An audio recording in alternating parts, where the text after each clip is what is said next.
Mais tout d'abord, les blessés de l'insurrection populaire sont satisfaits du soutien que leur apporte le gouvernement burkinabé.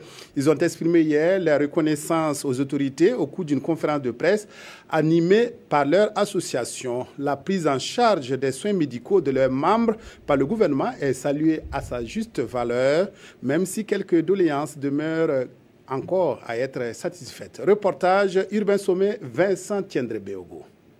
Face à la presse, l'ABIP-BF, l'association des blessés de l'insurrection populaire, fait le point sur la prise en charge sanitaire de ses membres par le gouvernement depuis 2014 et le soutien des bonnes volontés. D'énormes efforts ont été consentis par l'actuel gouvernement à la suite de ceux engagés par celui de la transition.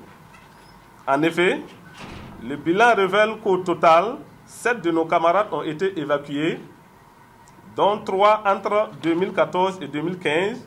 En plus des évacués, 3 de nos camarades ont été entièrement pris en charge par le chef de l'État dans les structures sanitaires privées de la place. La BIP-BF est reconnaissante envers les forces vives de la nation burkinabé qui n'ont ménagé aucun effort pour l'accompagnement de nos camarades. Reconnaissant mais pas totalement satisfait, car 37 blessés attendent toujours des soins appropriés avec le cas de 4 personnes vivant depuis avec des balles dans le corps.